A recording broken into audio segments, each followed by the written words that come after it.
Radio Devil. Welcome to my channel. Once again, we are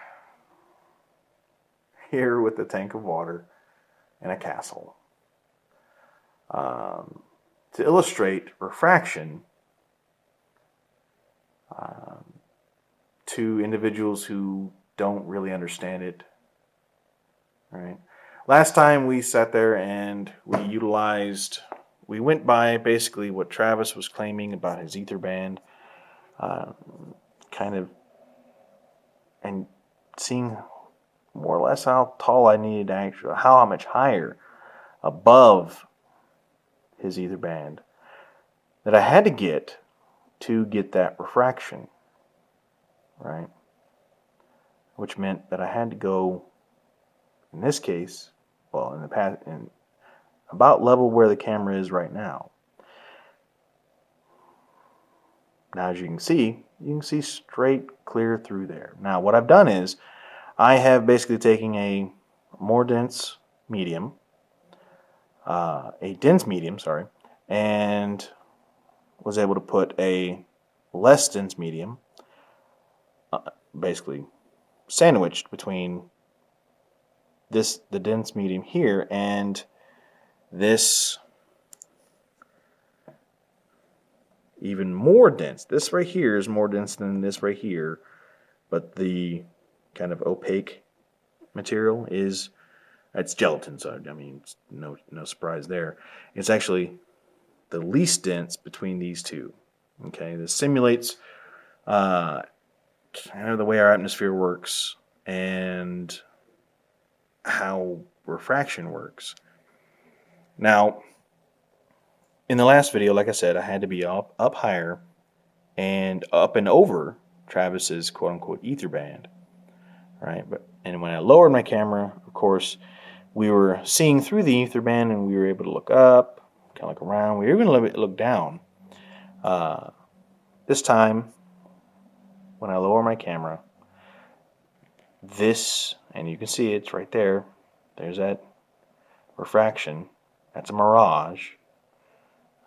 Oddly enough, not me. I don't know too many people who've been able to capture basically a controlled mirage. All right. And essentially, if it was transparent, you would still see the water, but you would, of course, that inferior mirage would just look like that, like a reflection. If there was sky behind it, it would just look like sky. In this case, it looks like a staircase and some foliage. All right. But you notice what it's not doing? It's not hiding the house. It's not hiding the 16 feet of... I'm not sure how to describe it, basically, but basically the 16 feet between the water and the base of the house. But yeah, if the Earth were flat, this is more or less what it would look like. It's not going to jump up. It's not going to ramp up or anything like that. This is utilizing perspective as well. I can't control that. I can't make it not look like the way it looks. And it's sort of three-dimensional, but not really if you really think about it. Because this refractive layer is just what's on top. It's what's sitting, and you can see it does it every time. And I can go back. Doesn't matter how far back I go, you still end up getting that mirage. Right? The further back I go, the more intense it looks. So if I had a much larger tank, or at least a much longer tank, then it would be that much more apparent. So yeah, Travis, and for other flat earthers who believe the same thing you believe, it's just not how it works, man. There is no such thing as an ether band. This is if the Earth were flat, this is the reality that it would be. This is it. No house hidden by some weird atmospheric effect, or a normal atmospheric effect for all that matters, because it's not something that just comes up high and you got to be all the way up here just to be able to see it. And if it were, then that wouldn't make any sense either way, because you're in your supposed ether band. And like I illustrated in the last video, you wouldn't see any miraging whatsoever. It would just look somewhat normal,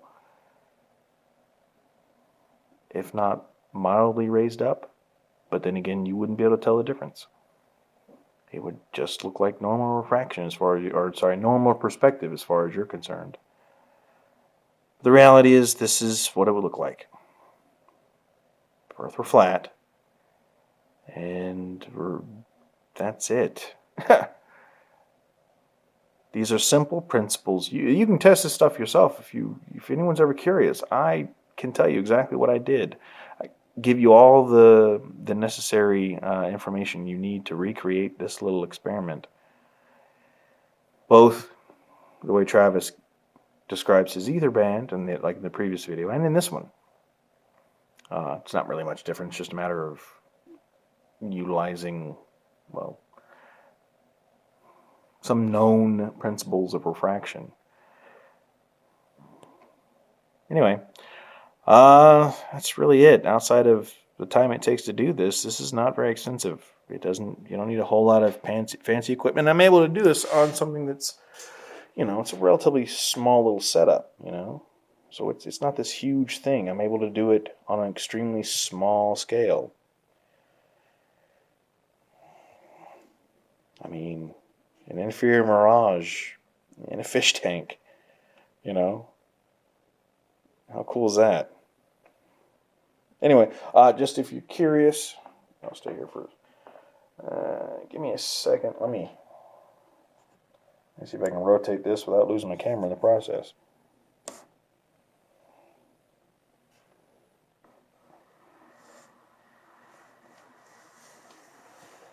Ho ho ho, I did not lose my camera.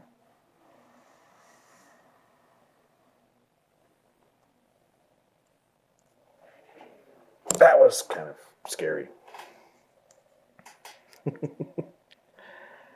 Alright. Same thing. And you see it right there. I mean, it's cool. You see it happen when it happens. I can go back further. And then there you go, you see it.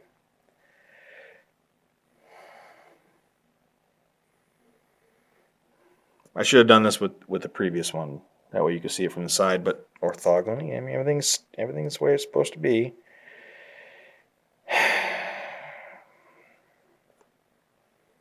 You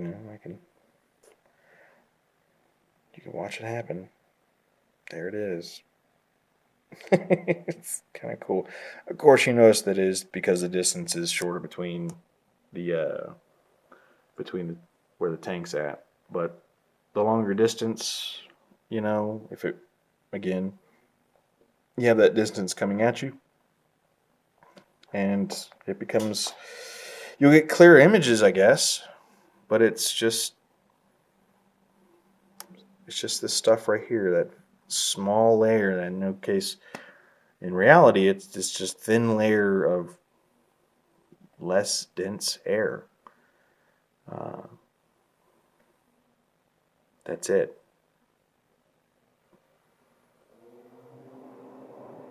Anyway, I've been the Bearded Devil. I'll see y'all next time. Later.